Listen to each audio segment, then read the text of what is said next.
He's got one foot in the frying pan and one in the pressure cooker. Believe me, as a bowler, I know that right about now, your bladder feels like an overstuffed vacuum cleaner bag, and your butt is kind of like an about-to-explode bratwurst. Hey, do you mind? I wasn't talking when you were bowling. Was I talking out loud?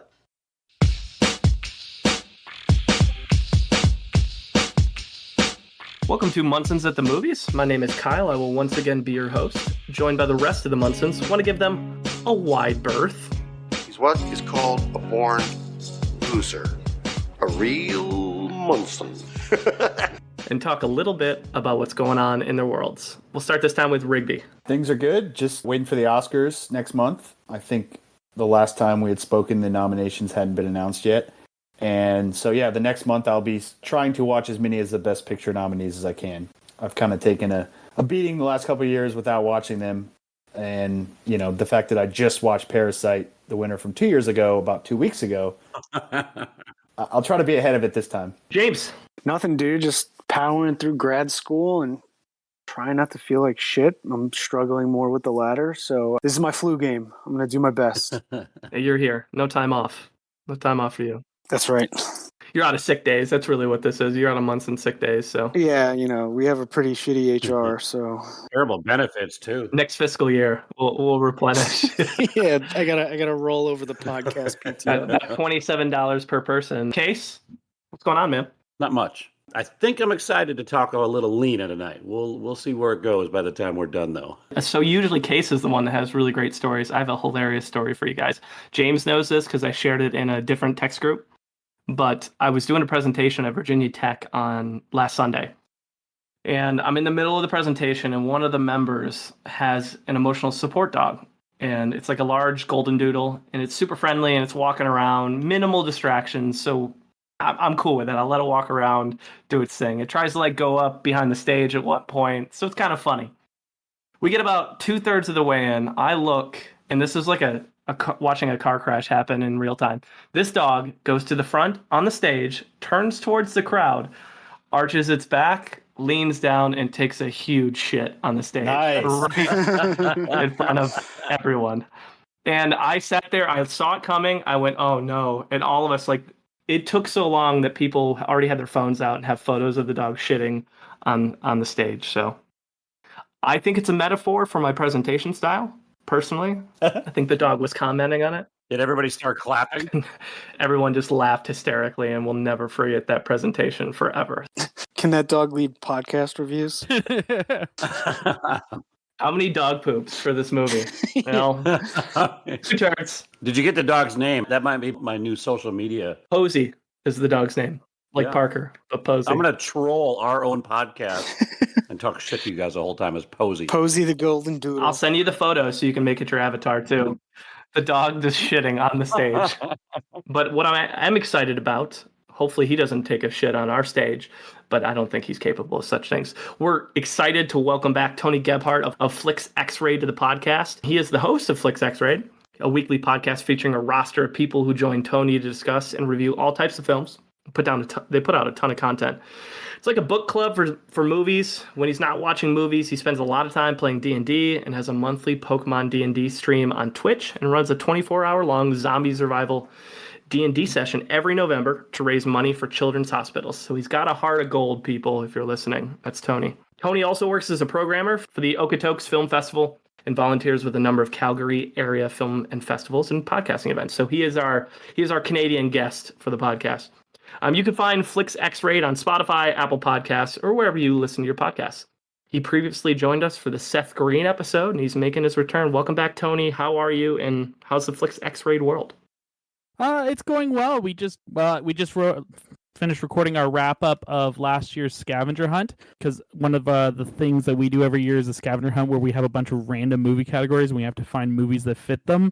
They can be things with like movie that has a primarily purple poster or directed by a female director kind of thing, all those kind of stuff. So we just wrapped that up and launched into our 2022 scavenger hunt. Mm-hmm. So that'll be fun. And that should be dropping shortly. And we're having a blast over here. How do we get into the scavenger hunt?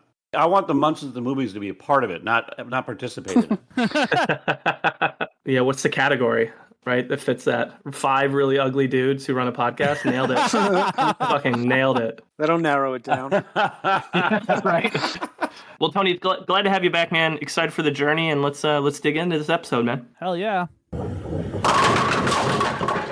All right, birthdays for February 24th. Rigby, take us there. What do we got? First up, we got O'Shea Jackson Jr., son of Ice Cube, straight out of Compton, long shot, and yeah, just a funny guy and a good actor, following in his dad's footsteps really well. He's also really funny in that movie Ingrid Goes West with Aubrey Plaza. Ingrid Goes West, yeah. He's fun in that too. Yeah, I was very shocked by how talented he was as an actor. Yeah. I did not expect it when I saw Straight Outta Compton and then since then. That's a great movie if you haven't seen it, by the way. Yep. I'm going to go with O'Shea is, give me 27. My guess is 30.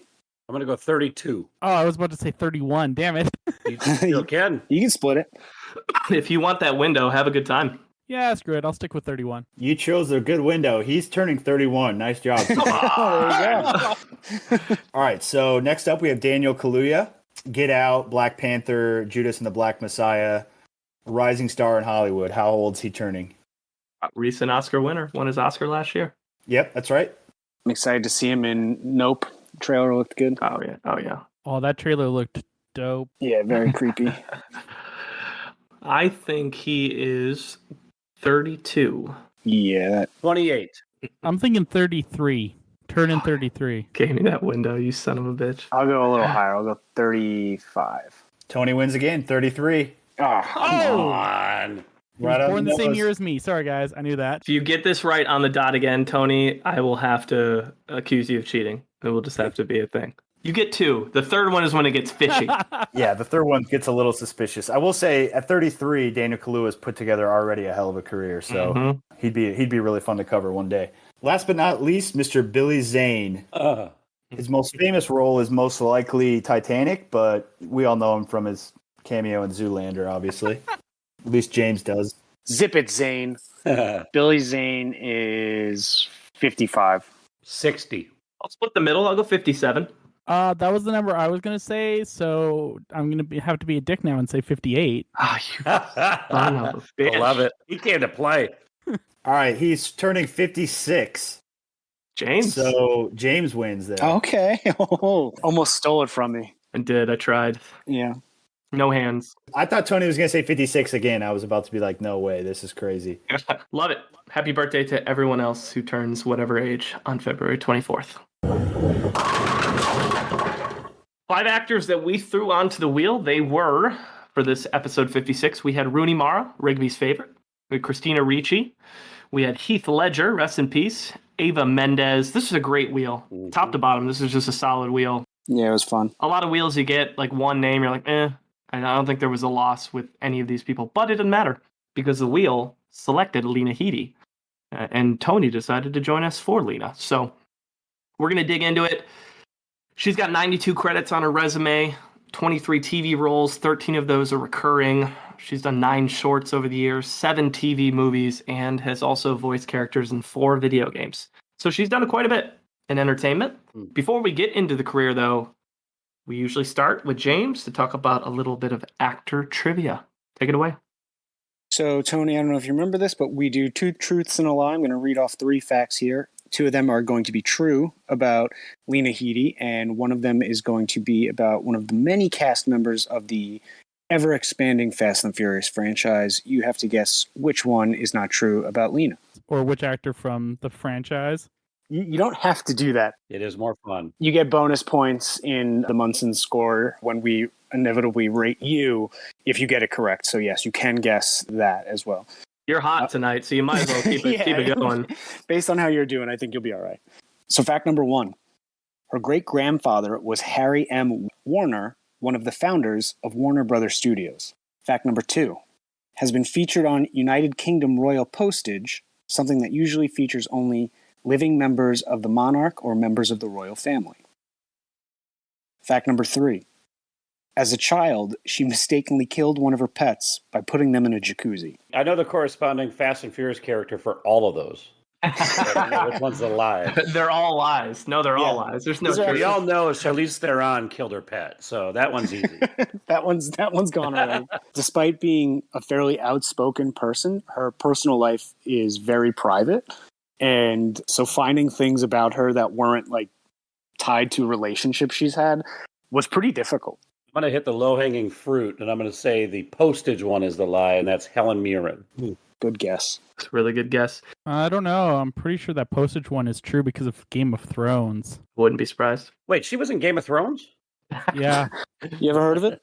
As a D&D nerd, I actually haven't watched the show because I watched the first season and I hated it. So that's beside the point. That is blasphemous. Sorry. I think it's related to the Warner Brothers one. That'd be weird for her being, because she's from the UK, but she's from Bermuda. So Warner Brothers, I'm pretty sure, has been an American company for a long time. Who do you think is the Warner Brothers connection? Take a stab. Vin Diesel. I'll just go with the basic.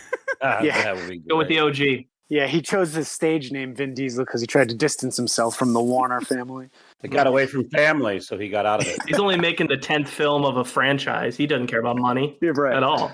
I think the Warner one is also the lie, and I'm going to go Jordana Brewster for that one. Secunda, I don't think is British in any way, so number 2 wouldn't apply. But I could see Secunda accidentally killing one of her pets, so I'm going to go with that. I think that's number 3 is the lie. That is an awful thing to say about somebody.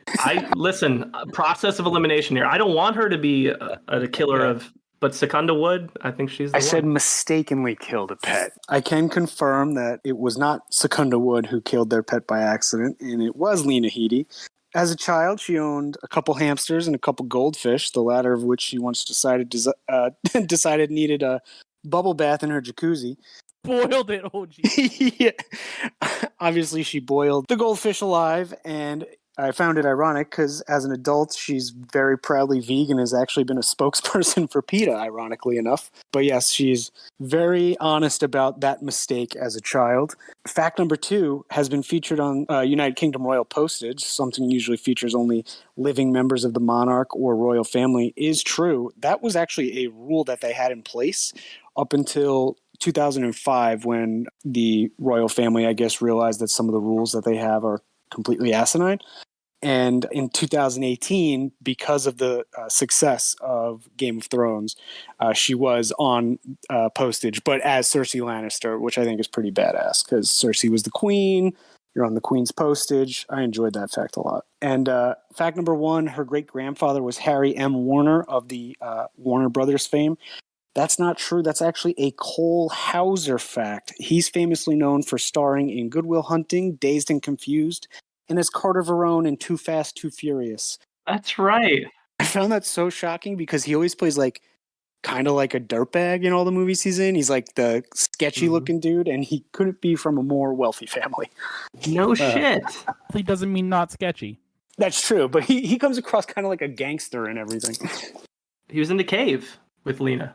Yeah, he was. That's right. We're watching him in one of our prep movies for this. Interesting. That's not a name we've heard yet on the podcast. Good call, James. Oh, man, I'm digging deep for these facts at this point. Okay, snapshot and box office history. Case, what do we got? As I was going through her film roster, I said this phrase a lot of times. I've never heard of that movie. I've never heard of that movie. I've never heard of that movie. I've never heard of that movie. That was some foreshadowing because she's not been in a lot of projects that have done extremely well in the box office. On her resume for box office data, I have 28 movies. 17 of them lost money. Hey! Not ideal. And when I say they lost money, the least amount of money that one lost was $1.6 million. Oh, boy. Otherwise, she has 11 movies have lost more than $10 million that she's been a part of. Not a massive box office draw. I will say, though, that we have our second non-comedy that is in our top 5, in terms of return on investment. And that's The Purge. The Purge pulled in $89 million world gross off of a $3 million budget. It is difficult for movies outside of comedies to have that kind of return on investment. That's a really impressive number for her. Other than that, I don't think it's going to surprise anybody. Her biggest box office success was 300. And her second biggest box office success was 300, Rise of Empire. So that franchise has been very, very good to her. In terms of her individual ranking, this is out of 56 at time of recording. She's 48th in average film budget, which didn't surprise. In fact, that was actually higher than I thought it was going to be. I thought she was going to be in the 50s. She's 43rd in total money earned from her films. She's 16th in her star meter ranking. Whoa. At 496. I thought was high. She must have something coming or has a project that's been popular. Her critic ranking is 47th. Her fan ranking is 51st. Her average film performance is 45th. Her top film performance is 4th, which was The Purge. And when you add all of those up together and average them out, it puts her at 46th. So 46 out of 56. Yeah. Lower tier. That's what I hear. Just not a massive box office draw. Always a good place for us to start. We'll see how the Munson Meter lines up with that 46 out of 56 when it's all said and done. Thanks, Case. You betcha. All right, let's get into the career. So first major role is going to be in 94. So we'll talk about everything leading up to that day, or up to that year. As Tony mentioned earlier, she was born in Bermuda. I believe her father, who was a police officer, was on assignment there. Correct me if I'm wrong. That's correct.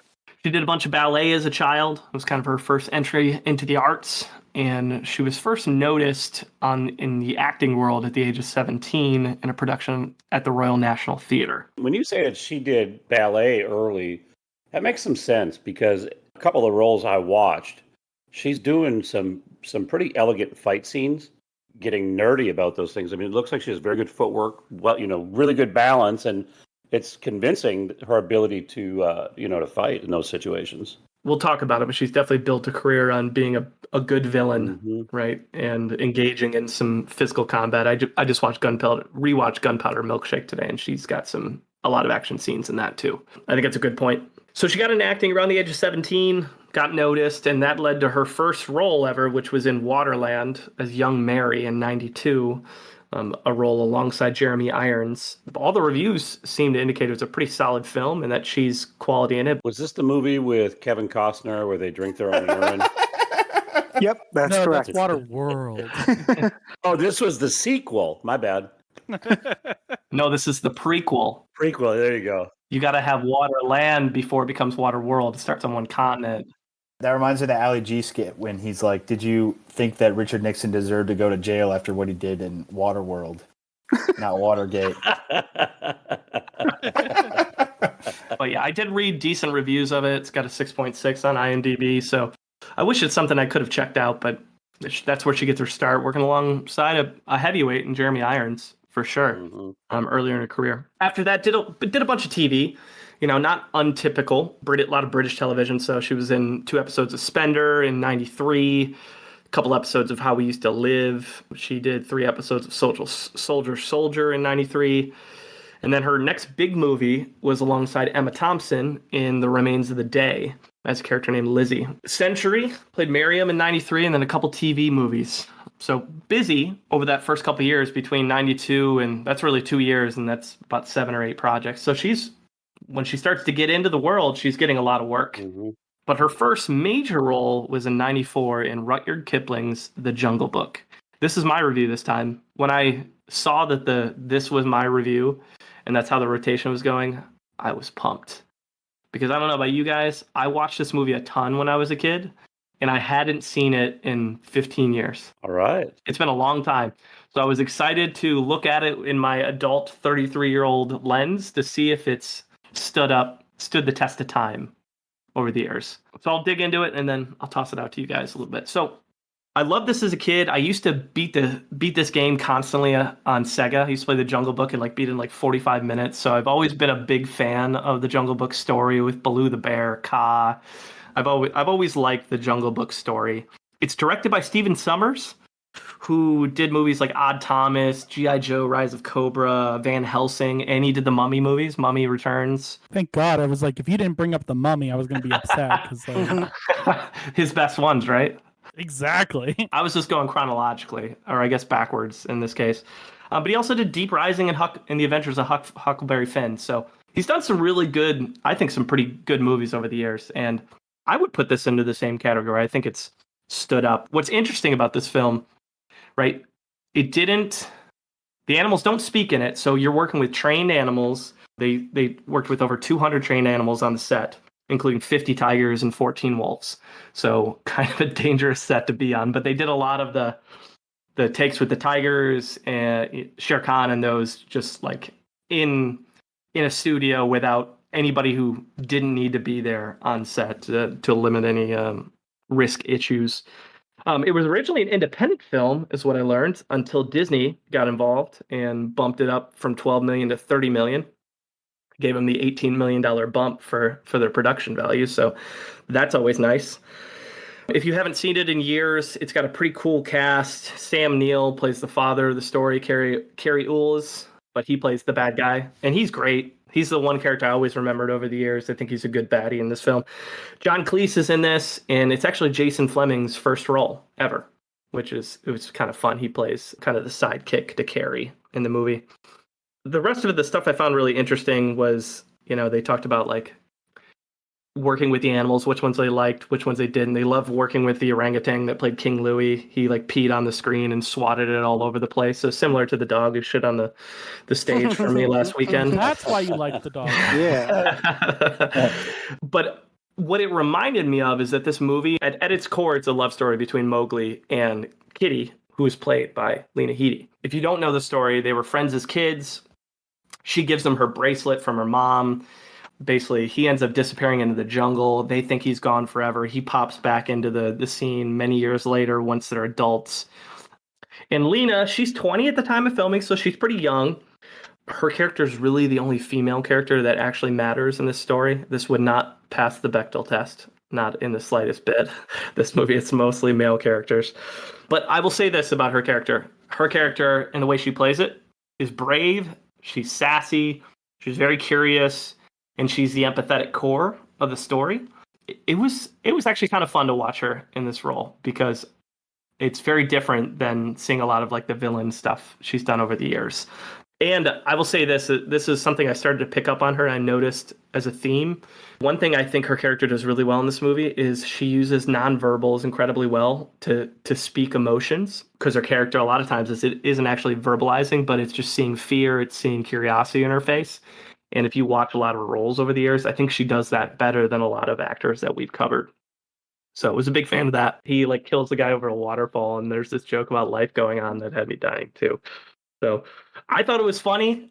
I looked at like I think it's the highest rated movie of any of the movies I've watched with Lena Headey for the whole episode. So I was happy to report that Jungle Book still is pretty decent all these years later. And Lena's pretty good at it. I never watched this movie when I was a child, so I assumed that the Jungle Book that came out recently was the same story. So when you explained the plot just there, I was like, never saw that coming. No, very different. Yeah, they've had different iterations. I loved this one growing up, and I actually rewatched it in preparation for this because I wanted to see how much it held up, and it is actually surprisingly still charming. And the joke that they make about life going on, the fact that Sam Neill's in this movie and they make that joke is what makes that joke. It's low key funny, man. It's got some really hilarious moments, and I think about how hard it is to get live animals to just function on sets, like just simple dog movies, and the fact they were able to wrangle tigers, orangutans, panthers to like do what they needed to. Bears, right? Baloo. So I'm glad I'm not the only one who thought it actually stood the test of time. And I do remember Carrie. I can never say his name either. Kyle Carrie Yules. Is it Yules? Yeah. Like Yule log. He was good in this, and this was Sam. I think this might have been the first movie that Sam Neill did after Jurassic Park too. So like his star meter was huge. John Cleese was obviously a huge star when this was made. So yeah, good for Lena for taking on this role and surrounding herself with some pretty powerful actors in her first major role. So that's Jungle Book, first major role in 1994. We've got 7 years between our next review, potentially. Maybe we'll get into a review at that point. We'll see. You want to hear an interesting fact that was almost a trivia fact? Yeah. She started dating her co-star, Jason Fleming, and they dated for 9 years, and she actually got his name tattooed on her in Thai. And then they broke up, and she got the tattoo covered. And as a tattoo haver, I very much appreciate someone who's willing to do something like that. I'll mention this later too, but she has by far the most tattoos of anybody we've ever covered. Like most actors, I feel like are pretty clean when it comes to that. She's covered in them. They mentioned it was an issue in Game of Thrones. Yeah.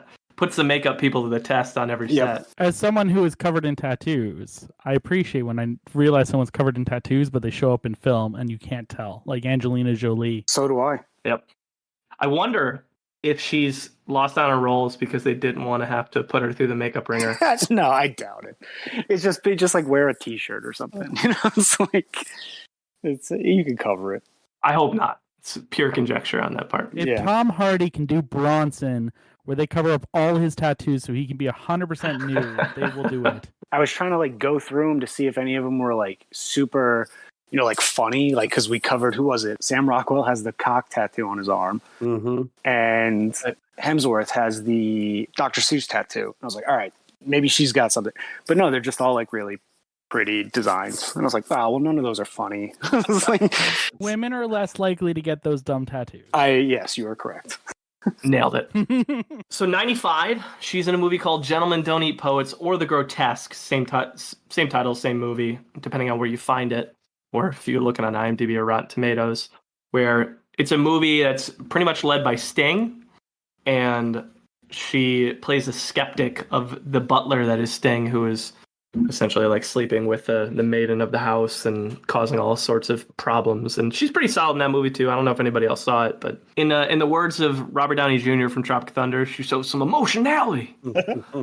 Kyle, do you know how much money that movie made in the box office?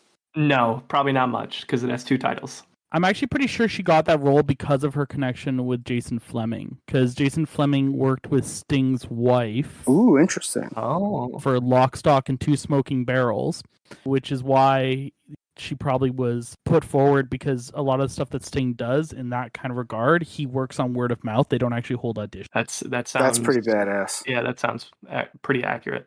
That's why we bring you on, Tony. And that's how we do our guests. We don't do auditions for guests. It's all word of mouth. So we're similar to Sting. Us and Sting. Yeah, we're pretty much the same. There you go. The movie made $4,600. They had to change the title to maybe rebrand it. That's Festival Circuit. yeah. That's a 2009 used Honda Civic. I think Gentlemen Don't Eat Poets is a really unique name. So I don't know. The Grotesque is kind of boring. But that's just me. 96, she does 6 episodes of Band of Gold as Colette. 97, she plays her first, I don't know if it's her first, but one of a couple lesbian characters as young Sally and Mrs. Dalloway. So a little period piece that's available on Tubi if you want to check it out. Same year is in Face alongside Ray Winstone and Rob Carlyle, kind of a heist movie. A lot of British actors in there. Decent. I didn't get a chance to finish it, but she's not a main role in that. It's really more of a male-driven heist film. She's in the Merlin miniseries in 98 as Guinevere, alongside a lot of other big names. I wonder if this may have had something to do with her eventually being cast in Game of Thrones, because it's a similar probably topic. That show was awesome, by the way. Millennium hits in 2000. And she does Gossip with James Marsden, our boy. Did they date and break up? In the movie? Yeah. Yeah. That's what happens to most of his characters. Yeah.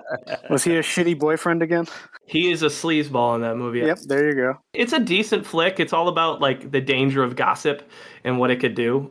And so it's like Charlie Conway's in there. I know he has a real name, but I'm just going to call him Charlie Conway. I just remember that movie. Everybody like chain smokes in that movie from what I remember. They do. Yeah. Marsden's pretty decent in that. And the thing is, she's rocking. This is another thing I've noticed about her. Her ability to blend in and out of accents is pretty impressive. Like she's full blown American accent, like sweet, kind of light in it. American accent. You would never be able to tell that she's got that heavy British accent in her normal life. I'll give her credit there. I think she can make subtle adjustments to her appearance as well that blend her in and out of roles. I agree. Same year though, 2000, she does Aberdeen alongside Stellan Skarsgård. Stellan plays a drunken father where they go on a road trip. It's a fun movie, and I think she's awesome in this movie. I like this movie. I watched it on YouTube, actually. Stellan Skarsgård is one of my favorite actors. And it also has Charlotte Rampling in it, too, who plays her mother. Mm-hmm. Yeah, she had a Scottish accent in this. She goes to Norway to retrieve her father, who is a drunk, who played by Stellan Skarsgård, who's like a drunk, self-loathing, basically just degenerate pretty much. But yeah, great performance by her in this. She's like high on coke a lot and just like kind of falling apart at the seams. But I really enjoyed her performance in this. It was a touching movie. That scene where she's berating the woman at the airport is it's just straight up calling her a cunt, and just like I was like, that could be final words right there. That could be the one. But Aberdeen's really cool. Check it out if you're a Lena fan and you haven't seen it. I think it's definitely worthwhile. It's currently streaming, probably illegally on YouTube. But that's the only place that's free right now.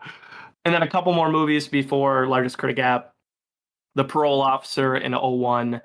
And Possession alongside Aaron Eckhart and Gwyneth Paltrow in 2002. So Largest Critic Gap is 2002's Ripley's Game, and we have a first in Munson's history. Rigby forgot to watch the movie, so we don't have a formal review of Ripley's Game, but we'll try to give you as much as we can based on what we know about it. Sorry about that, everybody. Do you want to do your review on Dread now, or should we wait, or what do you think? So what do we know about Ripley's Game? John Malkovich. I know that Malkovich, just reading the reviews, Malkovich is the best of the Ripley characters, which Matt Damon in 1997's The Talented Mr. Ripley played most recently before this role. And I wish I had watched it, because Roger Ebert has these, what he calls these great movie lists, where he lists his favorite movies ever. And this is on there. Granted, there's about a couple hundred other movies on his radar, but the fact that this is on there and I wasn't able to watch it, I'm very mad at myself. So sorry, everybody. This is like extremely your shit. Yeah, I love John Malkovich too. So I mean, based on what I could read, a dying family man in need of money is persuaded to assassinate a European crime boss. And what was the split? It was like 97? 92-67. That's pretty good. Both sides, that's good. That's not a bad score for either. So it looks like Malkovich, Doug Ray Scott, and Lena are the three main top billed characters, and Ray Winstone again. I didn't realize there was like a Ripley universe. You know, like there's more than one Ripley. I didn't either. Believe it or not, there is. I think she wrote 5 or 6 books about Ripley. Yeah, Interesting. It was nominated for 3 awards: a Saturn nominee for Best DVD Release in 2005. Oh, a simpler time. 2 nominations from the Italian National Syndicate of Film Journalists in 2003. Nominees for the Silver Ribbon for Best Producer and Best Production Design. That's its awards footprint. All right, so we've got a number of years until our next review. There's a couple year gap here between 2002 and 2005 with roles. I mean, there might have been some other things that just weren't as big during that time, but 2005, she's in The Cave, along with our boy Cole Hauser. She plays a biologist in this movie. It is currently streaming on Netflix in the States. What I thought was interesting about this movie is that it was released pretty much at the same time as The Descent, and I think that killed it in the box office, because The Descent's, I really like The Descent. It's a spooky, weird cave movie, and it's way better than The Cave. Yeah, Descent is, it feels like you're watching like the professional version of this story versus the amateur version of this story. Accurate. it's kind of like that. What's the Christopher Nolan, Christian Bale magician movie? Now I'm having Prestige. Like the Prestige and The Illusionist. Like both those movies came out literally like within a few months of each other, and like no one had heard of The Illusionist, but everyone saw Prestige. It's a great point. I don't think she's bad in this movie. I think she's fine as the biologist, but the story is just not. It's just not great comparatively to Descent. Descent's so good. That's such a good horror movie. It's awesome. Mm-hmm. That's a top 10 horror movie for me. Ooh, that's a good claim. I think I was legitimately scared watching that movie. Oh yeah. Oh my god. Yeah, that ending haunted me. The Descent is one of the very few horror movies that actually gets me frightened. Yeah. Mm-hmm. Yeah. It's fucking creepy, man. And The Cave is not that at all. No. The Cave tries to be that, but just doesn't hit it right. How bad did The Cave do in the box office, Case? The Cave had a $30 million budget, and it world grossed $33 million. Oh, it's more than I thought. So it is one of her 11 movies that did make money. Not very much, but it did. The Descent made $57 million, so it made about $24 million more. The Descent's better, unless you're really a fan of Lena. Avoid it. That'd be my recommendation. Feel good about that on the Munson side. Yeah, I think that's fair. Was she convincing as a biologist? Yeah. I've seen worse.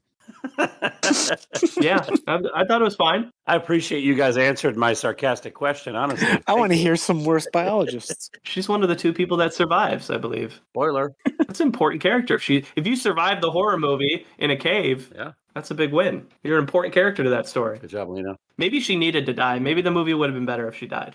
No, it was just corny. It is. It's super fucking corny. Brothers Grimm. She played Angelica in 2005. This tends to be a role that seems to be associated with her quite a bit when you look at her stuff online. Not gonna lie, this is a guilty pleasure movie. Yeah, I agree. When I saw when we were covering this, I was like, yes, reason to watch Brothers Grimm. When this came out, people dunked on this movie way more than they should have, mainly because it was one of the first movies where Matt Damon was really into a character. Like just the way he looked and the way he acted. And I think that was off-putting for people. It's so bad, but in a good way. Yeah. What do we think about her? She rocks her role because she just nails it. Mm-hmm. But again, it's her playing the villain, right? Yep. Yeah. Is this her first big villain role? Might be. I think so. No, there's been no villains until this point. Yeah, you're right. This is a career turner then. This is a big role. She went from the good person who survives in the cave to going to the baddie in Brothers Grimm in 2005. So turning the page on her career. Imagine me and you alongside Piper Perabo in 2005. They're like actually best friends. And I think they met on this movie. Oh, they're best friends in life. That's right. Yep. So her career really takes a huge step forward in 2006 in 300. She plays Queen Gorgo. Her first role that got her some acting nominations she got a Teen Choice nom and a Saturn nom. What was the Teen Choice nomination for? That big scene of hers at the end where she's meeting in front of the Senate. She's fucking good in that scene, man. She is really good. And that line reading is incredible. You will not enjoy this. This will not be slow. Yeah, dude. yeah. That guy, this movie was like perfect for my high school, like dumb brain. And I wanted to rewatch it and be like, all right, what am I getting myself into? Am I going to hate another movie I loved in high school? And then I rewatched it and was like, no, you know what? It is like so fully committed to being like a comic book of a movie that I like the absurdity. I still like the absurdity. I thought she was great in it. When I first saw it, her banging that guy to save her husband was something my dumb puberty brain couldn't like comprehend someone doing. I was like, oh my God. And then when she kills him at the end, like it was so emotionally relieving. I was like, all right, now I get the whole plan. I just didn't see it from the start. My bad. Yeah. I love this movie when it came out, and rewatching it, it is corny, but it is entertaining. Yeah, she commands the shit out of the screen when she's on there. 100%. She's even stealing the scene, when she's with Gerard Butler. Mm-hmm. Really putting him in his place and almost taking the lead in the story. She's good. When you think about their 2 characters, right? Like he's got to represent this strong, noble male character in their society, and she has to represent the strong female who understands the perils of war, can't really show emotional weakness, but there is still compassion, but has to try to like manage politics. There's a lot going on for her character in that role. She kicks ass. Now I was going to say she can at least be happy she'd never been nominated for a Razzie, unlike our last actor. So. Yeah, I know, dude. I mean, this was a pop culture timepiece. Phenomenon. Oh, yeah. I mean, there was workouts named after this movie. Yeah. It wasn't named after this movie. That workout that you're thinking of actually came from this movie because the personal trainer that they hired for 300 actually released the training regimen he put through all the actors. Yeah. That's sweet. Yeah, Crazy. because they're all carved up. I need to get on that. Dude, this movie made me so self-conscious. Like, even like the guys who are like 70 are shredded. Like every old guy's ripped. Hunchback was shredded. The Hunchback's jacked. Saint Trinians is a lot of fun. If you get a chance to check it out, do it. She's not a huge role in it. I mean, she plays a new math teacher. So yeah, it is an important character to the story, but it's really not about her. It's about these young girls and them stealing art and doing and cheating their way through this like trivia competition. It's a fun movie. Big fan. And it's like accepted. I don't think this movie ran so accepted could walk. I think. British movie. I'm kidding, not really, but who knows? Maybe the team who wrote Accepted saw this years ago and we're like, oh my god. Ask me about my wiener. We're shitheads until we die. I can see the comparison there. Yeah. As an institution. Oh, and Colin Firth is in this, and Colin Firth plays the guy who's trying to take down the school the whole movie because he doesn't believe in what they're trying to do academically. So it's fun. A little personal note on Lena's side, she married Peter Lawfren in 2007. The marriage lasted 5 years until 2012. 6 years, I guess, technically. So some other personal nuggets there. And then follows up in 2008, newly married. Plays Gina in The Broken. A little bit of a cloning thriller alongside Richard Jenkins. Not a bad film. It's kind of a spin-off of maybe like a Invasion of the Body Snatchers, would you say? Yeah, it's got those vibes. She's really good in it. She plays a character who keeps seeing a version of herself, but not sure why, and she's pursuing and unraveling that story. Yeah. And it gets pretty gruesome at the end, and I don't want to spoil anything at the end, but I like the ending. I think it's pretty cool what they do with the ending. This movie had one of the strangest castings ever of Richard Jenkins. Yep. Makes no sense, but I enjoyed him in it. Like, he didn't take away from the movie, but he was the only American actor in the entire movie. Yep. And he's her dad. 2008. She's got a French accent in The Red Baron, which is I watched and I don't love. It's a World War I German fighter pilot movie where she plays the love interest to the main character. All right, so biggest TV role comes around in 2008 through 2009, and that's her role as Sarah Connor in the Sarah Connor Chronicles, a role that got her Saturn, Scream, and SFX noms. So some sci-fi recognition. Yeah, and I think this is important to note because aside from Terminator, the first Terminator, and Terminator 2, like all other sequels or adaptations of Terminator have kind of sucked except for this one. Yeah. This was pretty successful, and it was on TV for 3 years. But I know like Terminator 3 is terrible, and then even the Christian Bale one is really bad. So for some reason, they just haven't been able to recreate this. And so for them to do it in a prequel was pretty cool. Christian Bale one was bad because they did the reveal in the trailer, so everyone knew what the hell the big reveal was. Oh, yeah. Marketing flubs. Well, Sarah Connor is she's one of the biggest characters in film and TV. I mean, at this point, and maybe still. I mean, that's a massive role. And she did an interview with Rotten Tomatoes in 2020, and they asked her if she would ever be interested in rebooting this. And she said, yeah, I would totally do it if it was on like a cable channel so we could get more dirty with it. Yeah, like maybe make it more grungy. That's right up her alley. That character she's a badass. To be in a PG Fox TV primetime show, it's tough to dial that character down and have her still be what she really is. So it would be fun to see her on an HBO or Showtime where they could make it more grungy. She could play a badass bitch really well. We're going to get into a couple of those, obviously. 2010, she crossed over with Tim Roth and Pete Smalls is Dead. Very small role in that one as Shanna. But in 2010, the birth of her son, Wiley, happened. So becomes a mom in 2010. So that's pretty cool. You love to see that. You know, she's doing her family thing. Does one episode of White Collar in 2011, right? Not much, working much there when you just had your child, so you want to do mom things. But in 2011 is when she starts her run as Cersei in Game of Thrones, a role that earned her 5 Emmy noms and a Golden Globe nom. And I read that she was recommended by Peter Dinklage for the role, and she worked with Peter Dinklage on Pete Smalls is Dead. He was the main character in that movie, so I'm guessing that's where they first met. That would be my guess. You are correct, Kyle. So Peter Dinklage auditioned. They filled a few roles of that show before they casted the rest because despite the show having vast amounts of characters that die at random points, they obviously know how the story ends, so they have to cast those few important roles very first. And one of them is Peter Dinklage's character, which is the most featured character on the show. And when he got cast, he's like, I know exactly who should play Cersei. And they're like, sure, new guy we just hired. And he suggested her. And when she auditioned, they were like, yep, you nailed it. She's great. And they immediately hired her. I read that Ranker, people on Ranker rank her as the number one like villain of all time on television. That's a huge deal. Wow, that's awesome. Her character is so evil, and it doesn't start off as evil, but it ends as evil. And she plays it in this like, first it's kind of this like cold way, and then it's more of like this like mother lion. Like the only redeeming quality she has is that she loves her kids, but other than that, she's like a cold-hearted bitch. And by the end of the show, she is just like so evil that you're like actively rooting for her character to die. You're like, please give me the sweet release of killing this woman. I need to see it. She's amazing, though. It's not an understatement to say this is her most famous role and follows her around for good or for bad. Like, she can't escape this fandom. Well, what's interesting about this role is we've seen the ascension to it in other roles, right?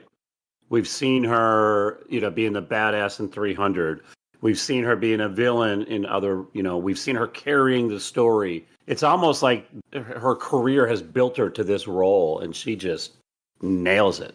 Yeah, it's like a combo of Merlin, 300, The Brothers Grimm, and Sarah Connor Chronicles. Like, those combined are like, okay, she's ready for this. Mm-hmm. And an 8-year run on this show, too. She also talks about how people would be like legitimately like mad at her. Like, she couldn't go to like the same Comic-Cons as the rest of the cast because like her and her son were the two characters that everyone would like actively go up to and be like, fuck you. And be like, yo, that's not how I am in real life. That's how good she is at her role. It's called acting. Yeah. It's called acting, guys. That's what actors do. They pretend, right? It's my profession. I feel like early on, James, like you were talking about, she was good early and she was sort of evil, but then I thought she shared more space and more of the story early. And then towards the end, I mean, it was half of the story was about her. She chews up everybody in her way. Yep. Reckless, dude. Game of Thrones, it's a biggie. It's the number one. I don't know what list Rigby's pulling for later, but I'm going to go on a limb and say that Cersei is number one on that list. I think that's a spoiler alert for everybody. Dude, just type in like... In fact, if you had a list where this wasn't number one, I would say bullshit list. Bullshit. So let's keep it moving because we've got a lot more to talk about. Dredd, another one of my favorite roles of her as Mama in 2012. Her face is all fucked up. She's the baddie of the movie, and man, she kicks some ass. Yeah. I know Rigby watched this. Yeah, I think Rigby, you have something you'd like to share? Yeah. In case you missed it earlier in the episode, I thought this was my movie this week. So this is the movie that I watched. I wrote a full review on it. We're not going to get into it. We'll save some time. But I really like Dredd, especially because it's not the 95 Stallone version, which is dreadfully awful. Pun intended. This movie was a lot of fun. It's super violent. The special effects in it are crazy. And it actually has a point to it, unlike the 95 version. And Lena Headey is great. She is ruthless as Mama, the villain of a slumlord drug gang. She's fantastic in it. She has like a huge scar on her face, so it's kind of jarring when you first see it. But you get used to it and you see sort of how she's lived this rough life and how she got it. Is it like the scar that Scarface has on for eating pussy? Is that the same one? No? Not quite, but okay. I'd recommend it if you haven't seen it. It was pretty well reviewed when it came out, but I think even since then it's become even more popular.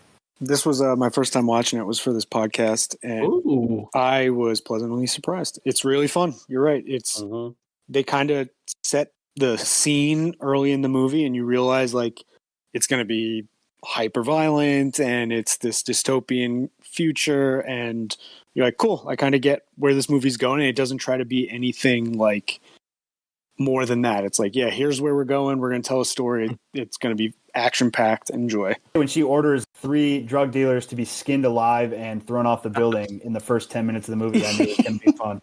You know what you're getting yourself into. And boy, do they show it. Uh-huh. Upon rewatch, one of the things I appreciated this time that I didn't the first time I saw it because I wasn't aware of it, but some of this movie reminded me of The Raid. Yes. And I love that this resembled that a little bit, right, Tony? You can actually almost see the direct inspiration of The Raid, because I'm pretty sure The Raid came out first. Oh, it had to have, yeah. And I'm sure The Raid was made way before it was released, too. Dude, I've heard nothing but great things about it. Imagine if you had like 10 Jackie Chans starring in one movie. That's what it's like. It's just I don't think my brain could handle that. It's wild. Not comedy Jackie Chan, but like... Rumble in the Bronx. Yeah, I was about to say Rumble in the Bronx, Jackie Chan. Like, take Rumble in the Bronx, times it by 10, and that's Raid. What both those movies do is they, as a viewer, you feel this like sense of doom. You know, Mama is basically unleashing hell on you feel like these guys are in trouble. I mean, look how many people she killed with that fucking Gatling gun on that floor when they had him pinned. She did not give a shit at all. Dude, that scene was awesome. Mhm. That was like relentless, man. One thing about this movie that I like is that the movie sets the stage by telling you like how bad this part of the world is in this time, and then makes it this really intimate story, which works here because it doesn't work in The Purge. It's literally the exact opposite feeling. And I think it's because of what Rigby mentioned, where it comes to like the message they're trying to get across. Because in The Purge, they hit you with that message and then they show you the movie. And with this, it's like you're watching a badass action movie, and then it's like, oh, and all right, these cops are corrupt, and you're like, okay, I see what's happening here. For an ultra-violent action movie and a remake, this scored high, 79-72. Mm-hmm. Yep. Certainly not a critic gap movie, that's for sure. Another spoiler alert, I'm going to guess whatever list Rigby found, this is going to be a top 3 as well. I don't think that one's going to be a secret either. That would be my guess. But we'll get there. You'll have to wait. Pride and Prejudice and zombies. Ha! For her ridiculous amount of screen time. 2012, she does some voice work in Dishonored, one of the 4 video games that she's done, and that I know that was people really liked Dishonored, so I wanted to throw that out there. Never played. And then the movie that James talked about a second ago, The Purge, 2013, a movie where she plays the wife of Ethan Hawke's character. And let me tell you, it was my first time watching this, and I fucking hate those kids. Those kids suck. Oh, Kyle, interesting. So you've heard me talk about this franchise many times. What are your thoughts? I really hate those kids, especially I was toying like which of the 2 kids I hated more, and I wanted to say the little boy because why the fuck would you open the door to let someone in? But then I went with the girl because of the fact her boyfriend goes down, tries to shoot her dad, and instead of helping your dad, you go straight to the boyfriend who just tried to kill your dad. I was like, fuck you. I hate you so much at that moment. Well, you obviously don't respect the laws of the Purge, and you should not be judging someone who was doing that during that time frame. I was lost immediately by the stupidity of these 2 kids. I think she's fine in the role.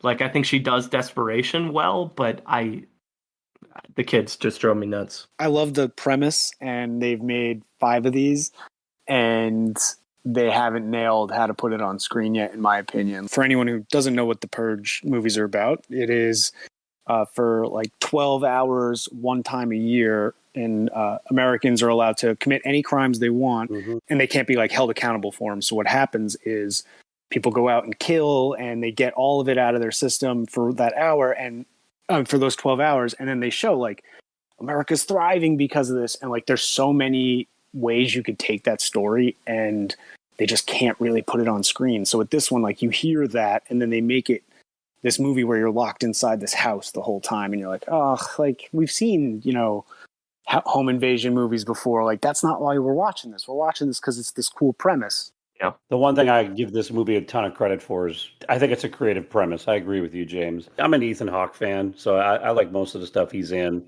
Very rarely do we get original concepts in Hollywood anymore. Yeah. I've always enjoyed the creativity of this premise. I agree. And I think that's why I think some of the later movies are better. Like they're not bad. They're just not what I think they could have been, She survives this one. So another movie. Another horror flick where she survives. So maybe that's a theme with their characters. And sometimes she said she actually enjoys doing horror movies because they're like cathartic for her, because she's never experienced anything like she experiences in horror movies. So like pretending to be covered in blood and a guy chasing with their chainsaw, she's like, I know this will never happen. So this is actually kind of relaxing for me. Well, speaking of horror to my eyes and to Case's eyes, the largest audience gap is the Mortal Instruments City of Bones from 2013. And Case has this review, and maybe it horrified him as much as it did me. I learned of a new genre. The Mortal Instruments City of Bones is considered a 2013 urban fantasy film. I didn't know that was a genre.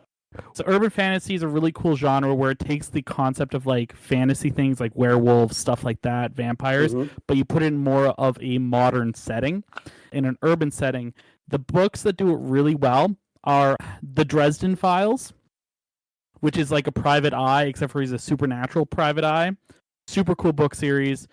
The audiobooks on Audible are all voiced by James Marsters. Super awesome. Another one is Laurel K. Hamilton, more of on the female side, but similar kind of concept. Actually, if you've ever seen the TV show True Blood, they're based off an urban fantasy I was going to series. ask, like, is Twilight and Okay. True Blood, would those be counted as urban fantasies? Twilight, no, but Twilight's got its own weirdness to it because technically that was written by someone who actually never read a vampire or werewolf book and just went off of things that she understood from pop culture. Which is why Twilight is so fucking weird. What about Harry Potter? Would that qualify? Harry Potter would qualify, yeah. Oh, no So shit. it's Really? urban fantasy, Okay. Okay. but it doesn't often make it to the big screen. Yeah, I'm like Percy Jackson probably falls under that. A little bit. Percy Jackson's more YA, but Okay. a lot of YA stuff does kind of hit that. Anyway, sorry. That's Kyle's genre. He's a big YA Yeah, guy. that's always been Kyle's thing. That was good. That's great, Tony. Yeah, well, it helps because one of the beefs I always have with a lot of poorly made fantasy films is that there's no suspense because as they're going through like the trials and tribulations of things, it's like the writers get stuck and then they just go, oh, well, let's just make this happen instead. This stuff that hasn't happened all movie all of a sudden happens. And that happened a couple times in this movie. Lena doesn't have a massive screen time. She's got a pretty massive role. She's the mother of the main character because of the lineage. Her daughter is one of the most powerful whatevers. I don't even know what she is. And she's powerful though. And everybody's after her and after this cup that she has access to. I found it to be pretty underwhelming as a film. If I'm going to be honest with you guys, I thought it was an okay movie until there's 3 or 4 really like grandiose, overly emotional scenes where all of a sudden they just start playing this like Broadway music and the lighting changes and they start hugging and kissing. And I'm like, what happened to this dark, gritty monster movie we were just watching? And it's just very odd. My favorite part of this movie, Credits? well, not my favorite, the part that I found most jarring, in the middle of the movie, the main character starts kissing this guy, like they're making out, and then we find out that they're brother and sister. Yep. Oh, that's a little Cersei Lannister. Yeah. Yeah, and then the last scene of the movie, the guy basically looks at her and he goes, "I didn't feel it. I don't think that was accurate. I think that was a lie." I'm like, come on. It's not a great movie. She's fine in it. I think there's more interesting things to talk about in her career. Yeah. If there's nothing else, let's just move on. You're telling me you're not falling on the 58% side of the audience, but you're more on the 13 of critics? Where do you fall? I'd be at about a 20. That's pretty bad. So closer to the critic. Okay, 5 more years until our next review. So we've got her reprising her role in 300 Rise of an Empire, the one we talked about that made a lot of money. Her role changes a little bit in this. She's the narrator for a lot of the film. I realized rewatching it. And she becomes she's with Gerard Butler's character out of the way. Spoiler, if you haven't seen the original. She definitely takes a more primary role in this one. She's got a great voice. She does. Is this the movie where she yells, "This is Sparta"? I didn't catch that part. Not in this one. But in 2015, she says, "This is my daughter, Teddy." Nicely done, Kyle. Yeah, she had her daughter in 2015 with Dan Kadan. So good. Another little one into the world. More mom things. And then plays Lady Catherine in Pride and Prejudice and Zombies in 2016, which is her number 3 IMDb credit, which I think is really interesting because she does not have a lot of screen time in this movie at all. No, she's only in this like 5 minutes. Yeah, it's like 5 minutes at the end of the movie. She's got the eye patch. I appreciate that she was like the most, cartoonish character essentially of the movie, which it took me a while to like get into it because I don't know the last time I saw Pride and Prejudice and what that, I know I never read it, but like what that story is. And so when you introduce that it's like zombies, like some of these jokes aren't hitting with me, but by the time it gets to her, it's like full blown, parody, and she is as cartoonish as possible. All right, time for me to nerd out again, I guess. Do it. Bring it. All right. That's why you're here. So, Pride and Prejudice and Zombies. First off, my wife and me watch the Pride and Prejudice BBC miniseries at least once a year, the one with Colin Firth from the 90s. And I've read the book, the original Pride and Prejudice and Pride and Prejudice and Zombies. I've actually read both the books and the sequel, which is Sense and Sensibility and Sea Monsters. Shit. Which I'm hoping that gets made into a movie. Fuck yeah, I'm in. But as someone who loves zombie movies and loves Pride and Prejudice, this movie's so dumb it's awesome. It is. It's stupid. If you hate period pieces and so you just like watching those people die because of zombies, it's fucking amazing. That's the idea behind it, right? I know, it's great. And even like the way that they like portray the kingdoms and stuff, they took the book, which didn't go as deep into this, because like what's so stupid is Pride and Prejudice and Zombies, the book is actually shorter than Pride and Prejudice. Really? Yeah. Okay. It didn't even Because the expound guy on just it. like rewrote it from Cliff's Notes. Lily James plays the main character, and I like Lily. I think she does good work most of the time. And she plays like those period piece characters well, so it fits well with what they're trying to do. I was shocked that she was in it because I was like, this is like her bread and butter, I think. Yeah, Bella Heathcote, Sam Riley, like they picked actresses and actors that worked well for the story, and then they just went fucking full camp on it. And I was down with it. They did not hold back. Before we move on, I forgot to mention one thing in 2013. Yeah. She actually was part of one of our most impressive box office bomberoos ever. Wait. The Curse of the Midas box. That movie had a $15 million budget and only world grossed $128,000. Yikes. I never even heard of it. It lost $14.8 million. It only made $6,000 in North America. That is by far and away one of our more impressive bombs. If you want to help out its box office snapshot, go to Amazon Prime. If you're in the States, it is streaming there for free. Enjoy yourself. None of us watched this. Is it free or are they paying us to watch it? They send a stipend. You're paying to watch it if it's on Prime. No, they have a thing with it where they send you a thing at tax time for watching it.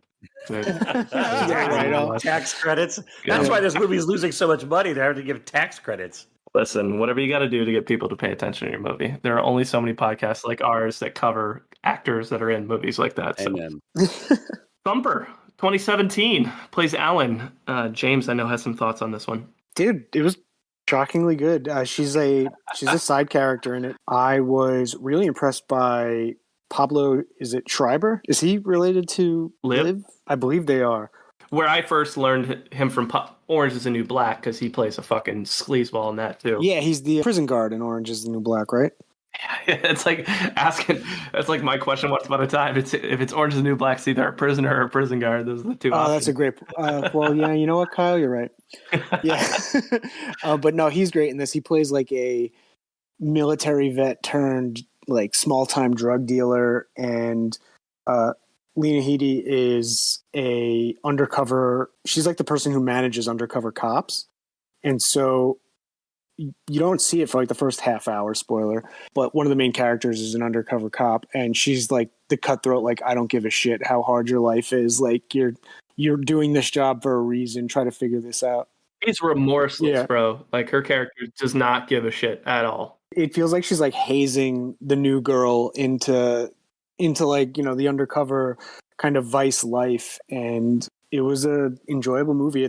It definitely feels like it's like small budgeted, but it takes place in like this tiny little, you know, kind of rural town, and it's intimate, and I was impressed. Yeah, Pablo's pretty good. And he's the paternal half brother of Liv. There you go. Right on point there. Yeah, I like Thumper too. He's so intimidating this. I think it's worth checking out for folks. It's probably like a 6, but when you're looking at a lot of these other movies that are in the 3 to 4 category, it's one of the better ones I watch with her, for sure. Over the next couple of years, before we get to our highest critic score, a lot of TV work. So Troll Hunters, Tales of Arcadia from 2017 to 2018, 13 episodes of that. Love that series. Yeah. Is she good in that? It's an animated series, right? So it's Guillermo del Toro's passion project, because it's his like kind of fantasy world. Okay. But it's super cartoony. It's a lot of fun. It's if you're okay with watching kids cartoons, it's actually not bad. I put them on in the background when I have to do other stuff, and it actually is pretty fun. It's urban fantasy. Oh, there you go. There you go, Case. Animated urban fantasy. Man, nothing gets you harder. Rise of the Teenage Mutant Ninja Turtles. She plays Big Mama in 9 episodes of that between 2018 and 2020.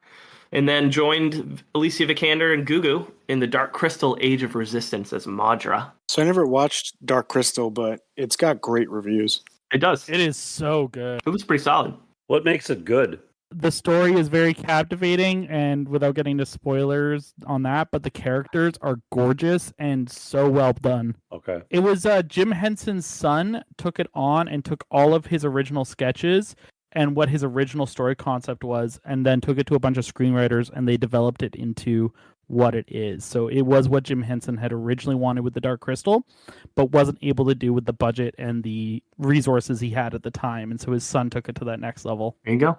What an awesome story. Like, this is such a good son. Because I would be double and triple guessing myself and being like, am I going to fuck up Dad's work? You know, he's a legend. And then that's awesome. Wizards was the last show we'll mention here.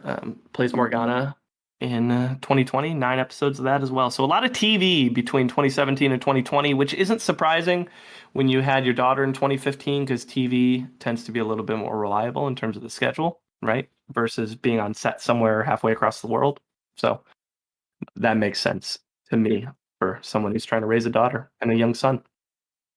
Highest critic score 2019 is Fighting with My Family. And James has this one. I had seen this movie before this podcast, and I enjoyed it then. So spoiler alert, I still enjoy it. But what I will say is when I saw the previews for this movie when it was coming out, I expected to hate it. I thought it looked stupid. Even though it had actors in it that I know I like, the fact that it had the backing of the WWE, I was so skeptical of it. But I say that to let you know that it does live up to the hype. And the story here is actually, it's based on a true story. It's based on wrestler Saraya Paige Knight, who just went by Paige when she was in the WWE. And it's of her family. And so a former wrestler played by Nick Frost, who's always hilarious, and his wife, who's played by the woman of the hour, Lena Headey, they make a living off of performing with their 2 children as wrestlers. So they kind of do like a traveling circus type of vibe as a family. The brother and sister end up auditioning for the WWE, and that's kind of where the story takes off. So we've seen like plenty of sports movies like this where, you know, the scrappy kid makes it to the big leagues, and Paige is played by Florence Pugh, by the way, and she is the main actress of the movie, and she's great. But this movie just has a ton of heart and honesty, and it doesn't feel totally manufactured. Like her family is kind of off the beaten path, and, you know, her dad's a reformed criminal and her mom is a sober drug addict. And the way they play it off is like, yeah, but like we're still a loving family and we still care about one another and we're still going to support one another. So like it has the wholesome family values, but they're not what you would expect to be a wholesome family. So it's engaging, and even for someone who's not like a fan of WWE, it's still a movie that you'll feel like super gushy about and accessible, even if you don't follow that type of life, that type of entertainment. So I thoroughly enjoyed it. I thought Lena Headey was great in it. I think this is another type of role I think she should explore, which is kind of like a comedic role.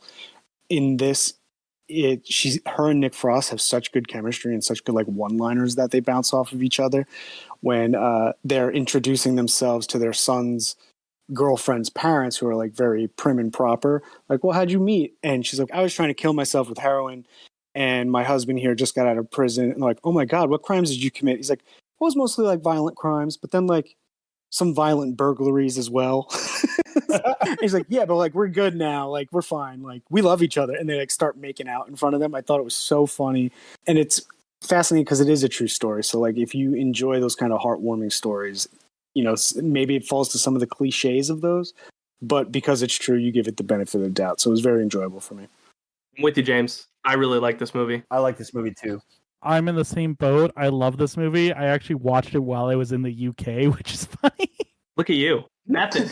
Method actor, yeah, correct. I'm a method movie watcher. You're a Method Munson. That's what we can call you. I only watch Munson. movies where they were actually filmed, yeah. Where they were filmed? Where they were filmed, yes. I was in Norway to watch Aberdeen, just so you guys knew that's where I was last week. I got to give a shout out to the director of this movie, Stephen Merchant. He's absolutely hilarious. He's great. He's one of the prim and proper parents in this.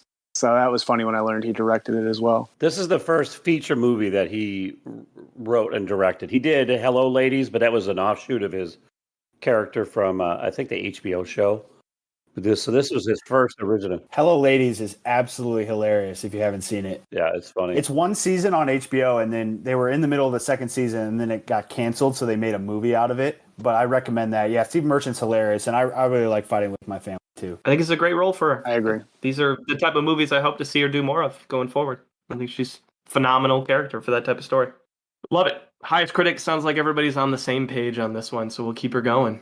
So 2019, she's in The Flood. She's the actual producer on this. If I'm not mistaken, reading some interviews, it's about like refugees, and it seemed like a pretty passionate project for her. And again, it's her, from what I'm looking at, it's her first executive producer role. Looks like she's the main star. It's on Hulu currently. She's pretty supportive of a lot of nonprofits, and one of them is refugees. Yeah. So aligning some of what her producing credits with Absolutely. things she cares about at this moment in her career. She could be a little bit pickier about what she does. Love that. Well, speaking of, so she does Infinity Train, does some various characters on that from 2019 to 2021, very recently. And then she has her own production company called Peephole Productions. So similar in the same vein, right? And she signed a contract with Platform One Media in 2020. So I think we're going to see more on the producing side from her going forward for sure. But before we kind of round this thing out, let's get to lowest critic score. We saved the best for last here, y'all. And that is 2021's freshly Razzie-nominated film for Worst Remake and Worst Screenplay, Twist. I've been waiting for this all night, Kyle. Tony, as our guest Munson, he drew the short straw on this one for lowest critic score, and he's going to be a champ and tell us what he thinks about this movie. I know that this got rated poorly, and I had a really big hope for it when I first started watching it. I was like, oh, this concept's actually really cool.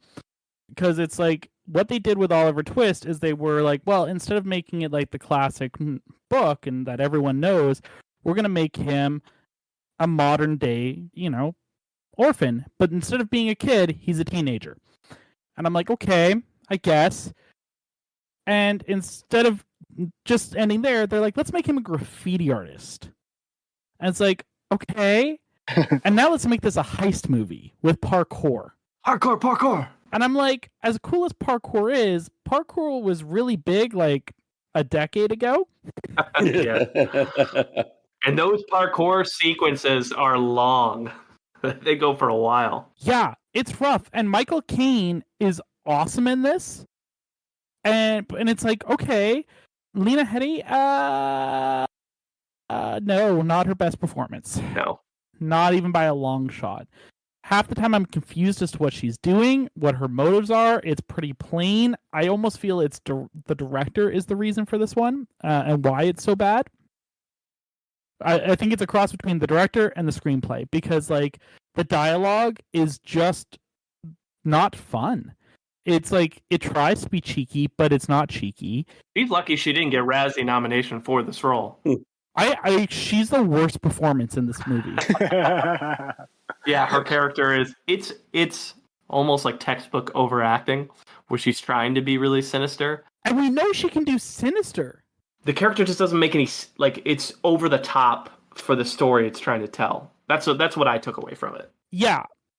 And I think it's the director and the screenplay because we know that she can play sinister. Mm-hmm. She does it all the time. And I know Michael Caine can also play that kind of role well as well. And both of them don't hit the mark in this. And knowing that they both could hit the mark and they have done it many, many times, I'm like, nope, I blame the director on this one. I'm just disappointed you didn't say Michael Caine. Michael Caine. Michael Caine. Yeah, it's a not so great modern take on the classic tale of Oliver Twist. We'll just say that. No. Who did we do? Was it Rami Malek that we did Doolittle? Yeah. That was like the last movie of his career or of his filmography too. It's like what a stinker to end on. That's right. Yeah, Because we were waiting for Bond. yeah. Because Bond got pushed. Well, I mean, there's a couple other roles, but I'm just glad I had free points at Redbox, so I didn't have to pay for this stinker. Oh, I definitely didn't pay for this one. I mean, what? You own it. That's why. Yeah, I had it. What are you talking about? That's right. He's a big fan. It's signed. It's signed by Michael Caine. Okay, well, let's wrap this puppy up. Last two roles we'll mention. A movie that came out last year that's actually decent. She plays a pretty key role in Gunpowder Milkshake as Scarlett. Plays Karen Gillan's mom in that movie. A fun, like, badass female-led action flick with Angela Bassett, Carla Gugino, and Michelle Yeoh.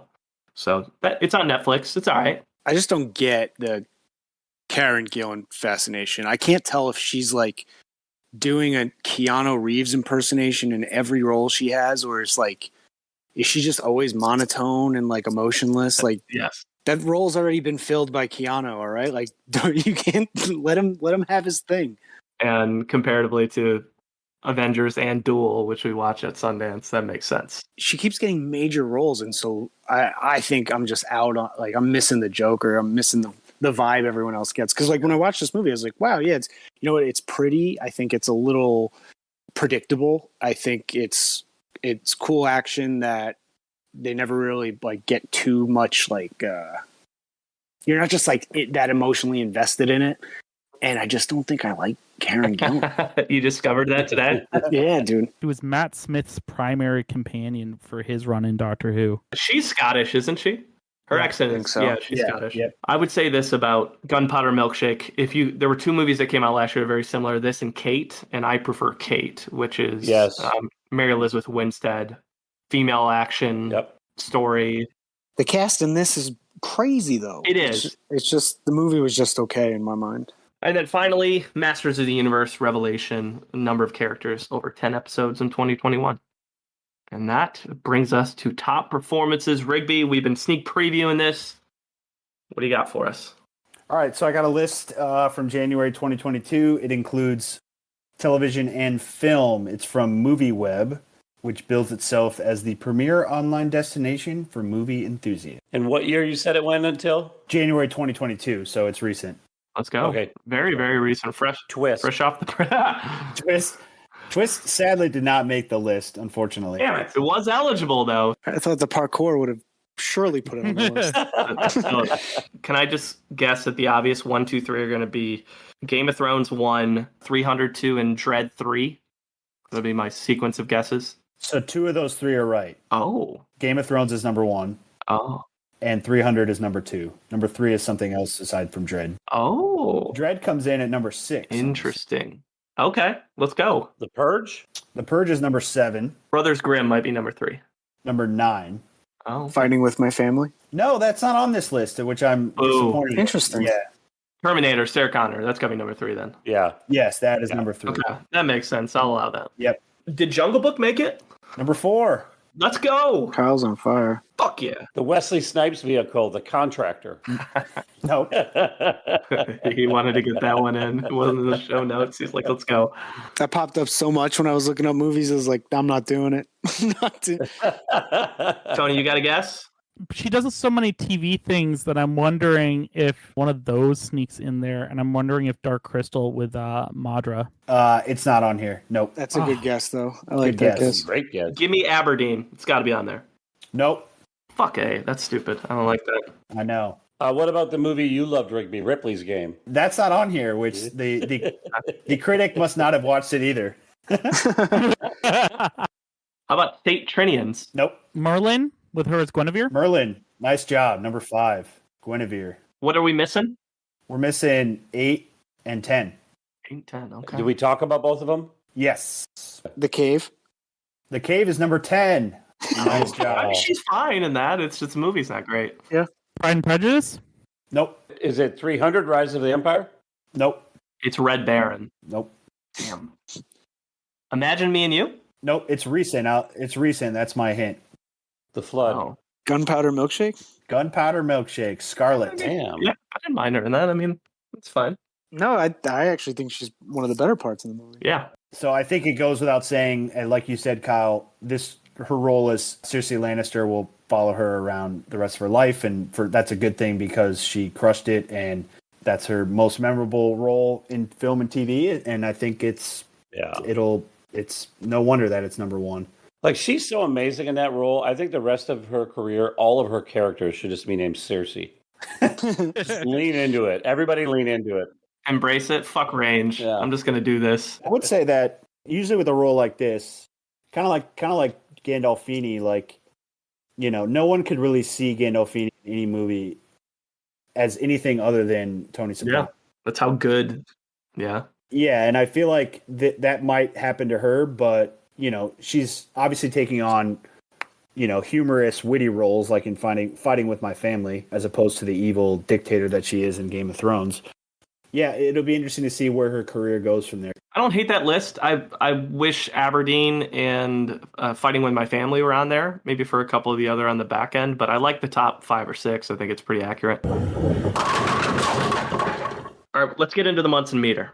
So what we do, we rank every actor on a scale of 0 to 100 based on a variety of factors. Those factors can include longevity, project choice, pop culture impact, their acting range, their awards footprint, any other talents that they might have, their personal life, comedic chops, their box office success or lack thereof, and anything else that matters to us as Munsons.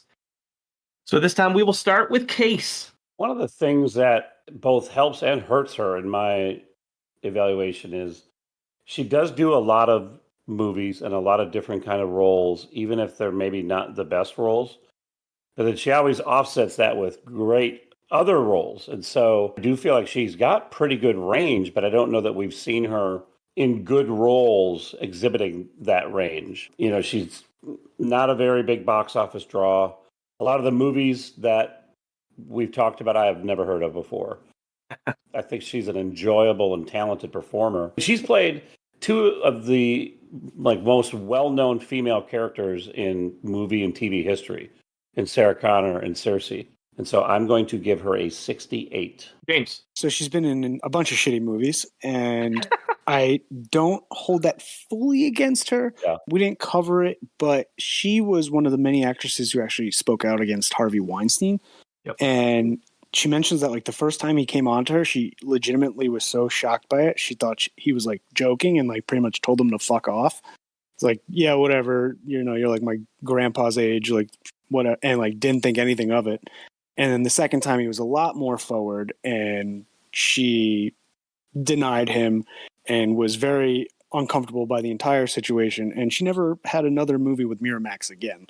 So, it sucks that this dude is kind of tainted a lot of Hollywood, but I give her credit for coming out and speaking against him because, he's a huge piece of shit.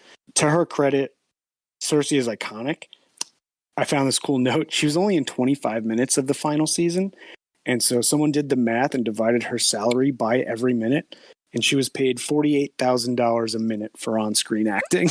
It was very impressive, and she deserved it. Someone wrote it's a package fit for a queen, and I totally agree. Great voice. She's a great bad guy. I think she's going to be great in comedies. She's huge into nonprofits, which I totally respect. You could actually book her on Cameo right now, and all of the money goes to Choose Love, haircuts for the homeless, and meals for NHS. So she is just still saying everything with her chest and supporting those who need it. And not a lot of people in Hollywood do that. So I respect her for that. But, it's just not there. And I don't think she has the same name recognition or the box office draw. And I'm excited for her to continue this career. But at the moment, I will give her a 60. All right. Tony, our guest Munson. You guys kind of covered some of the points. She does have some iconic roles as of more recently, especially with Game of Thrones. I may not be a fan of the series, but from what I've seen of her, she rocks it.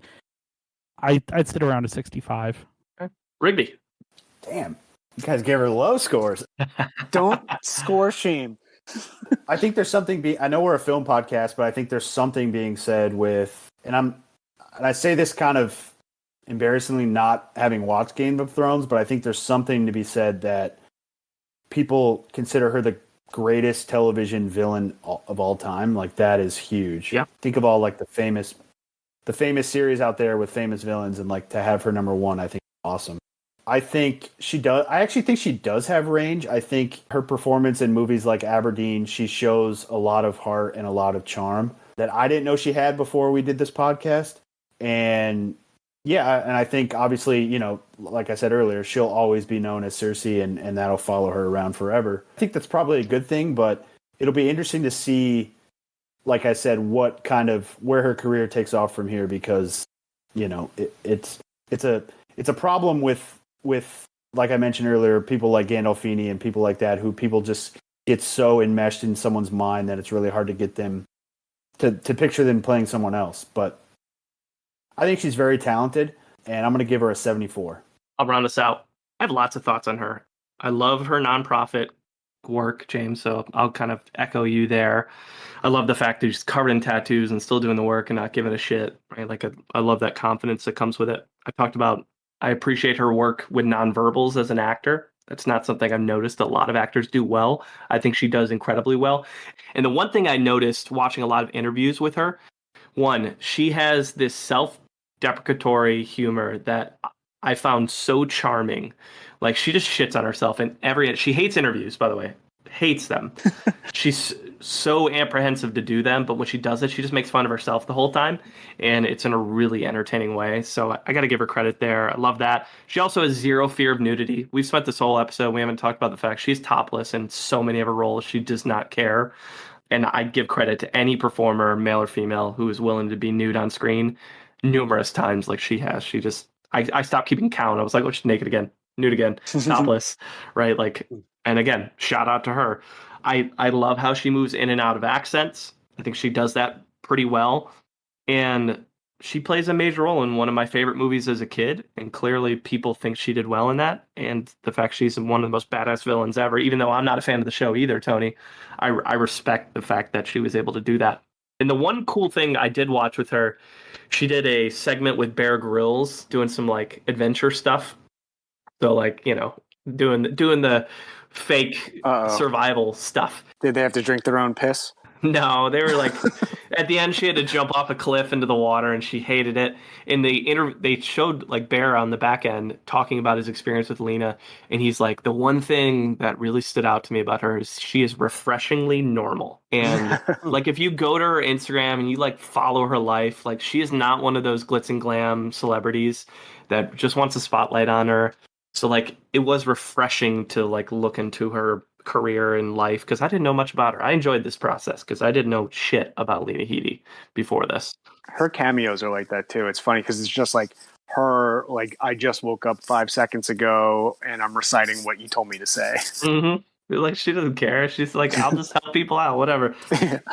Scoring her is hard, but I'm going to align with Case on this. I'm also going to give her a 68. I feel like that's pretty fair considering her impact on the industry, even taking into account all the doozies and stinkers she's been in over the years. Yeah. And I didn't know the Harvey Weinstein stuff, so that's good to know too.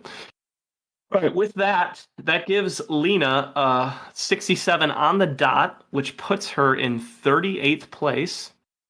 And that fits her right in between Matthew Broderick and Dennis Haysbert. Oh, Haysbert. Forgot about him. At least she's above Haysbert, even with the 95 bump, you know? Yeah. So It's juiced stats. Yeah, you forgot about Hayes. The 95. Oh, I feel like we bring that up every episode. It's just so funny, bro. 3 actors have gotten a 95 on this podcast. Bryan Cranston, Jamie Lee Curtis, and Dennis Haysbert. Right? All by guess. All by guess. Yeah, and I've got the 94 for Emma Thompson. I'm the highest regular Munson score. None of us have entered the 95 territory. So Not yet. We all need our own Dennis Haysbert. I'm saving it for Will Smith. So she's a little bit higher than her box office total, which was, I believe, at 48. She's 10 spots above that. So a little bit higher. So what does she have coming, James? What do we expect to see?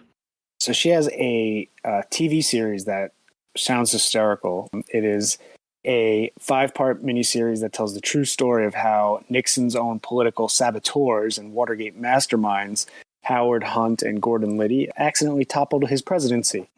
So they're played by Woody Harrelson and Justin Theroux, and she is third billed as Dorothy Hunt, so she's playing Woody Harrelson's wife. Oh, shit. That actually sounds like that'll be great. Yeah. Then she has a movie coming out called 9 Bullets where she plays a burlesque dancer that has got to go on the run to save a neighbor boy whose life is threatened by her ex-lover. And her ex-lover is played by Sam Worthington. And those are actually done, so those are going to be coming out soon. The next one is Crooks, that's in development, doesn't have anything that I could read off for you guys about it. And the other one is a TV series called Beacon 23, which only has her signed on to it. So I'm not sure if that's confirmed or not. Could be one of those in the cooker for quite a while. Yeah. All right, well, we'll share anything that comes out with her, for sure, as we normally do with the rest of our actors. All right, so 5 actors we're going to put on the wheel. Our next episode is on March 10th, and our guest is Mark Yerke. who was previously with us for the Chris Tucker and Emily Blunt episodes, two goodies. That's right. Yerky is picking one of these 5 actors. We've got Lauren Weidman, Angela Bassett, Randall Park, Jason Schwartzman, and Benjamin Bratt. What do we like or dislike from that list? I had never heard Lauren Weidman's name out loud. I have. Schwartzman, you get to watch a ton of Wes Anderson. And we get to talk about Rocky's wife. That's his mom. Oh, really? Oh, interesting. I didn't know that. Mm-hmm. Talia Shire or whatever her name is. Know that either. Yeah, that's his mom. Wow, I didn't know that. Interesting. Okay. I think Angela Bassett's probably the best out of those, on my end anyway. Dramatically, for sure. Yeah. I think Randall Park's hysterical and Jason Schwartzman's hilarious as well. Yeah, Randall Park would be a lot of fun to do. I'd be a big fan of him. How Stella got her groove back, baby. Yeah. It's a great movie. Never seen it. That is a good movie. Never seen It's it. a good movie. What is Benjamin Bratt known for? Like, what has he been in? He's Law and Order. Law and Order. Oh, that's right. His biggest film role is probably like Miss Congeniality. Miss Congeniality, yeah. And he was in Doctor Strange, wasn't he? He was like the guy. He's probably known most pop culture wise for being married to Julia Roberts. That's who he was married to? I don't even know if they were married, but they dated for a long time. I know that. He was in Traffic. I forgot he plays, I think, like the drug kingpin in that movie. And then he played Ernesto de la Cruz in Coco, which is that's a great movie. So Coco's very good. Tony, who would you pick if you had to choose these 5? Who would be your choice? Oh, that's such a hard one. We'd finally get to talk about Demolition Man, which is so bad that it's good. Oh, baby. I remember loving Demolition Man. I wonder if it's really bad. No way, I'm still in. 3 of the 5 on here are comedic actors, and I almost want to do Schwartzman because I want to rewatch one of my favorite movies, Scott Pilgrim versus the World. What's Love got to do with it? What's love got Boys to in the do Hood. with it? Malcolm X. Oh, Boys in the Hood. Oh, Hell yeah. Waiting to Exhale. These are great movies. Malcolm X is so good. Dude, Angela Bassett's the move here. Yeah, she's been in a lot of stuff. What do you think Bjorky's picking? That's the ultimate question. Tucker and Blunt before. Is there a theme here? Schwartzman. I think he's gonna go Bassett. Okay. Yeah, I don't know. Those are so drastically different people. It is. I don't see a correlation. Well, we'll find out because he really doesn't pick. We don't decide. The wheel decides, and we'll see what happens. That's bullshit. We're 56 episodes in. We know that's bullshit. Tony, it's been wonderful, my friend. This was a lot of fun digging into Lena's life. This is your time to shine, my friend. Any plugs for your show? Any wise words for the audience? This camera. All you, brother. Yeah, so if you want to check out my show, it's FlicksXRayed. You can find us on all of the popular podcatchers, whatever you're listening on nowadays. 'Cause it's always rotating. And apparently people aren't happy with Spotify anymore. Who knows? I've heard that. Don't want to get into that right now. But, wherever you listen to podcasts, you'll find us. We've got a lot of fun stuff coming up this season. We're at the halfway point of our 6th season. So we've been going for quite a while. Got some fun stuff coming down the pipeline. Don't know how much I want to reveal right now about that, but we've got some interesting pieces, and we're going to be actually revisiting some of our older stuff, that movies that we did in our first season, which we haven't talked about for a long while coming up. So that's going to be a lot of fun, as well as we do play D&D on Twitch once a month. I believe our next one is going to be, I have to check my calendars because it's been a long day and all my times are completely screwed up. March 18th will be our next one that we'll be playing on Twitch. So come find us there. Share the link with us. We'll pop it onto our socials. Sounds good. For sure. Tony, thanks for being here, man. We appreciate you. Yeah, man. Yeah, dude, always a blast. A lot of nerd wisdom for this, and that's what we love. Yes, absolutely. We need it. I love it. Sorry, I'm a nerd. It's what I do. Case learned about urban fantasy tonight. Man, I love it, man. You've educated this man. That's my new thing. And we can always have that bonding moment of watching Twist from separate places in different countries. Unfortunately. All right, as we wrap things up, you can always find us on Twitter, Munson's at Movies. You can catch us on Instagram, Munson's at the Movies. You can email us, munsonsatthemovies@gmail.com. Any final thoughts from Lena Headey? You annoy me right now. Every breath you draw in my presence annoys me. So here's what I want you to do. I want you to leave. Munson's out. All right, let's go. Thank you for the education, gentlemen. We've just received a PhD in stupidity. Doctor, shall we? Put a cork in it, Zane. It's a walk-off.